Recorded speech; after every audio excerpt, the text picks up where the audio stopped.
Here's your wrestling news for December 6, 2022, and we're kicking off today with Monday Night Raw as the show saw a significant change of direction for Alexa Bliss.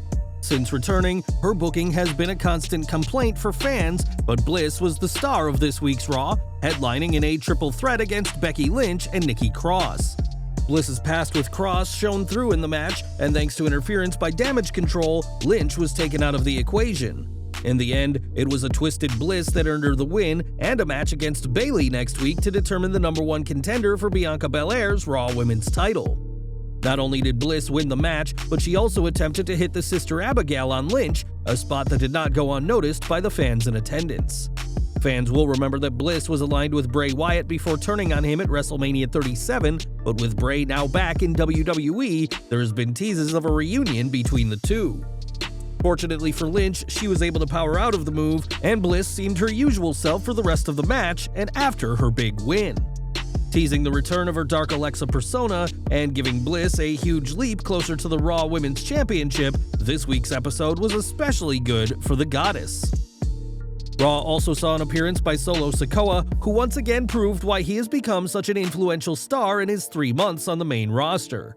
While he's wrestled a couple of matches and been involved in a few backstage beatdowns, Sikoa's presence is always notable, as Matt Riddle found out this week. After the opening match where Riddle and Kevin Owens lost to the Usos, Sikoa laid out the former US champion in a beatdown that may have written Riddle off TV for a while. WWE's handling of Sikoa has been nothing short of exemplary this year, and with this attack, Riddle could be Solo's first individual feud whenever the original bro recovers. Now, last Sunday marked 13 years since the death of Umaga, and his passing continues to be a source of great sadness for the NYE wrestling family.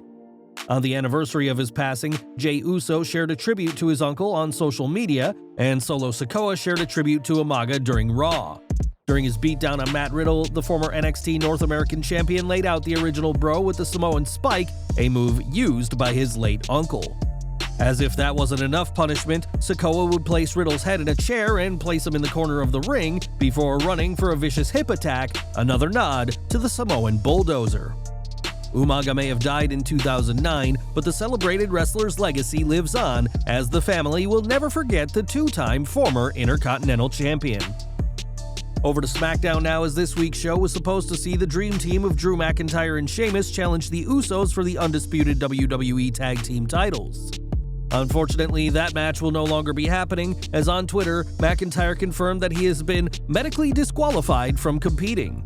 McIntyre added that he doesn't like to miss shows and promises to be back soon, but there's no word on when that'll be.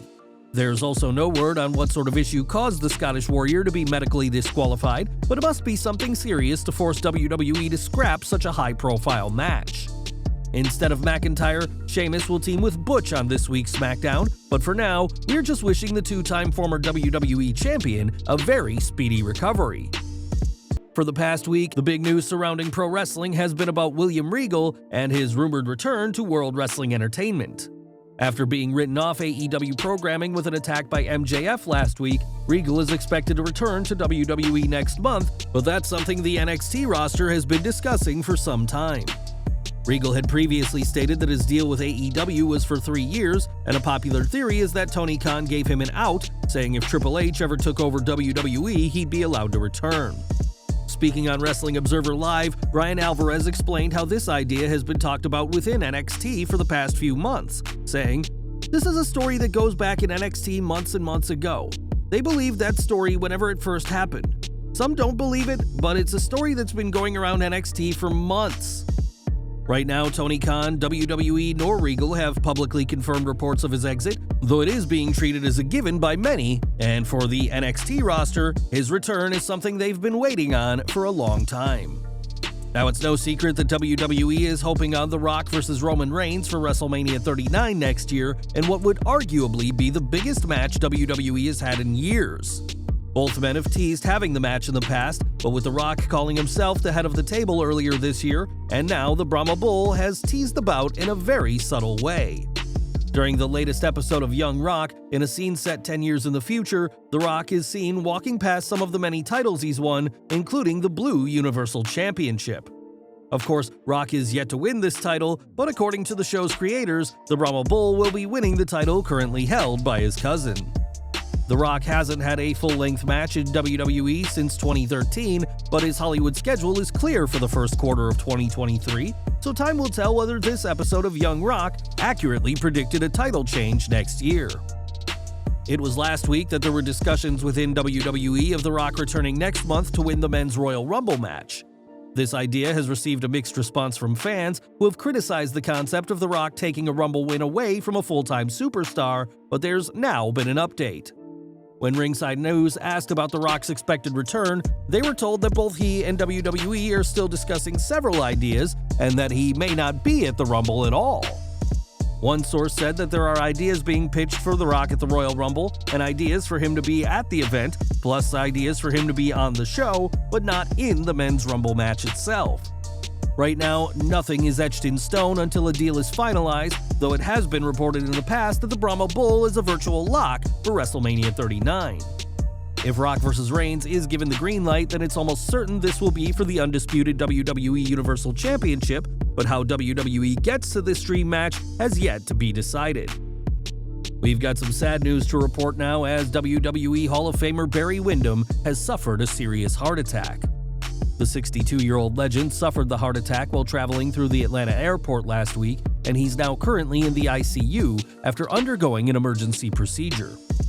In a GoFundMe for his medical bills, Windham's niece, Mika Rotunda, the sister of Bray Wyatt and Bo Dallas, said that the future is uncertain for Windham and that she and the rest of their family are waiting impatiently on news that he'll be okay. Mika added that Windham doesn't have health insurance and that he struggled to make money in jobs given the serious injuries and issues a lifetime in wrestling have left him with. A member of the Four Horsemen, Windham is a true legend of wrestling and spent years riding with the likes of Ric Flair, Arn Anderson, and Tully Blanchard, and we'd like to wish him a very speedy recovery. More from Raw now as security acted quickly to stop the brawl between Seth Rollins and Bobby Lashley during the show, but there was a problem. Neither man was going after one another fiercely. Instead, both men were competing like any other match we've seen, and to many, the use of security in this spot came across as very unnecessary. The use of security wasn't helped by the fact that earlier in the show, when Solo Sikoa wrote Riddle off TV, there was not a guard to be seen, despite the beatdown resulting in Riddle requiring medical assistance. WWE's security guards seem to be picky as to when they'll interfere and when they won't, and this all made for some awkwardness during Raw. Now, this week's Raw opened up with the Usos retaining their undisputed WWE Tag Team titles, which hardly came as a surprise. This has been going on for a while, and though the Bloodline is popular, fans have grown tired of the group holding as many titles as they do. After defending their titles on Raw, the Usos will put their titles on the line again on this week's Smackdown, but it doesn't exactly seem like the heel thing to do. If anything, the Usos are acting like babyfaces, putting their titles on the line against any and all opponents who step up to them on a nearly weekly basis. With no sign of the Usos losing the title soon, expect these heels to keep taking on all comers, just like a babyface tag team, making for some confusing booking for the longest reigning tag team champions. And we're ending with Monday Night Raw, as the show didn't end once the cameras stopped rolling last night. Speaking to the crowd after the show, Becky Lynch delivered a heartfelt message thanking everyone who has supported her on her journey in WWE. Speaking about her nearly 4-month absence, Lynch said that she missed the fans so much and encouraged everyone to drive safe and get home. Lynch is one of WWE's biggest stars in years, and perhaps the biggest female superstar ever, and her message ensured that the crowd last night were sent home happy. That's it, guys. That's your wrestling news for today. Make sure to check out our channel for amazing wrestling content. Also, subscribe to our channel for daily wrestling news.